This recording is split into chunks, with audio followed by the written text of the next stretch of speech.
Hi, I'm Rodney Miller. And I'm Jan Carl. Thanks for choosing to watch this clip from our Small Town Big Deal YouTube channel. For full episodes, go to our website, smalltownbigdeal.com. And subscribe to our YouTube channel to find all kinds of great clips. Now enjoy the video. The Oyster Festival comes once a year, but the reason for the celebration happens every day in the lives of the folks in Wellfleet. You know, as a farm boy myself, I was pretty curious about this harvesting of oysters, so I found a real pro, and he took me out in the wee hours of the morning. You just have a group of these you're going to harvest today, and then tomorrow you'll harvest another group. Well, oysters grow at different rates, so we find the bags that need to be culled. How many bags would be out here? Hundreds. Well, those are unculled. Yep. Even though these are of the same year class, you can see they grow at all different rates. So, like, would this one be ready? This one would be ready. This is what we're looking for. What's the difference? Restaurants want them nice and round. Looking kind of like an ear? Yeah, just have a nice cup to it, you know, because that sits really nice on a plate. Okay, so I'm used to row crop farming, and harvesting is kind of a once-a-year deal, but with oysters, you know, it's kind of every day, and you have to wait till they get a certain size, you have to cull them. Throw out the ugly ones. You'll have a petite, you'll have a over 3 inches, and then you'll have anything maybe that doesn't look quite, you know, nice. Another good 3? Yep, that's great. Getting the hang of this pretty quick. You know, Rodney is a true farmer. Even with oysters, he's doing a pretty good job.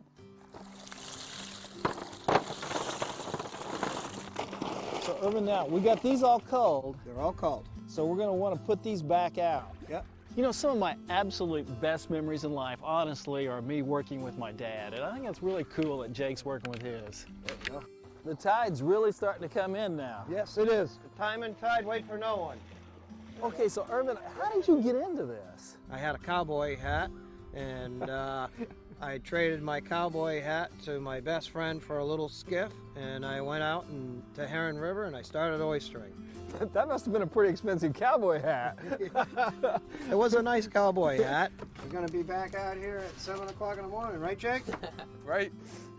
Jake, he's following right in your footsteps. Jake, I guess you like this too, obviously. Yep, I love it, yeah. You like coming out here at 5:30 in the morning? And I like it when the tides are in the afternoon. so, and that amazes me. Maybe our viewers already know that, but I didn't know that. The tide changes an hour a day. So when low tide was at 6 or so this morning, it'll be at 7 tomorrow and 8 the next day. Yeah, exactly. So then you only harvest once a day? We can do it twice. If it's at 6 o'clock in the morning, and then during the summertime, we can come back out at 6 at night. We call what we have as a power nap. I'm not much of a napper, but Jan likes a power nap, so she's probably going to relate to that. Okay, Rodney's fibbing. I almost never nap. You know, I'm farming. I love shelling corn, and I love certain things like that. What do you like the best? I like being outdoors.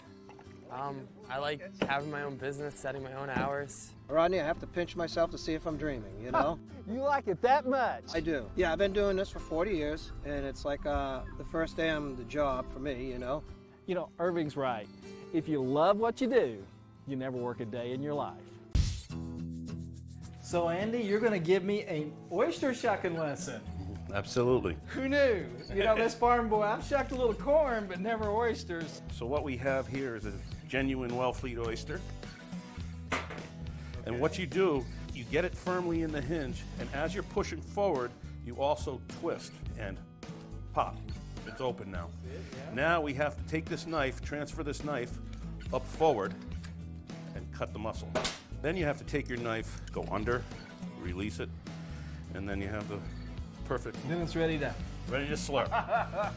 push, twist, cut, release. I think I got this. Let me just try one then. Sure. Holding it. So I'm going to do like this.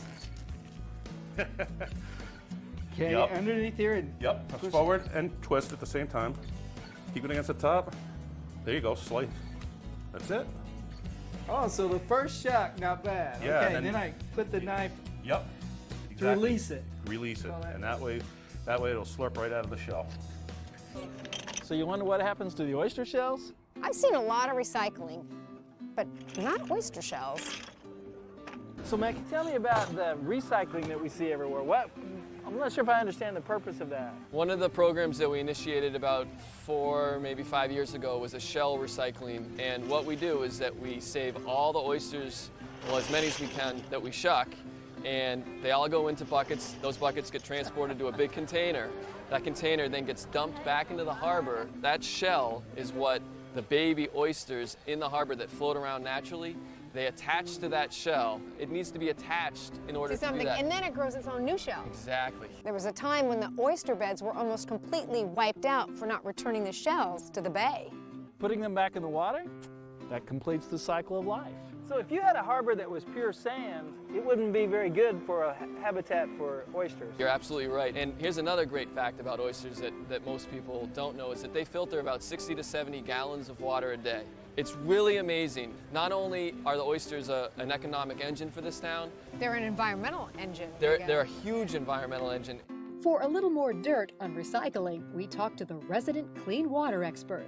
So these little black things are actual live baby oysters that have this summer set on the shell. Wait, are they alive? Yep, they are. No way! You know, there are approximately 7 baby oysters on each recycled shell. That's 700,000 oysters returned to the water for every 100,000 oysters consumed. How many babies do they have? Millions. Millions! Oh, wow, they're better women than I am. Yeah. Okay. They can actually change their sex too. They start out as male and become female as they get older. Oh, well, they figured it out, that they'd really rather be Rather be female. women, yeah. Yeah, okay. And now you get kids involved in this recycling process. The kids are amazing. They get it. You know, in school they have recycling programs. So yeah, it starts out with the kids. Okay, so you've harvested oysters, you've shucked oysters, and now you get to eat an oyster. Oh, what's this you that we get to eat an oyster? We, that means you, as in us. Yum, yum. Our day was drawing to a close, so we went to our new friend, Mac Hayes Restaurant, Mac's Shack, where we knew we'd get a great experience for our first raw oysters. Oh, here they are. Welcome. Oh my. So what you've got here are famous Wellfleet oysters.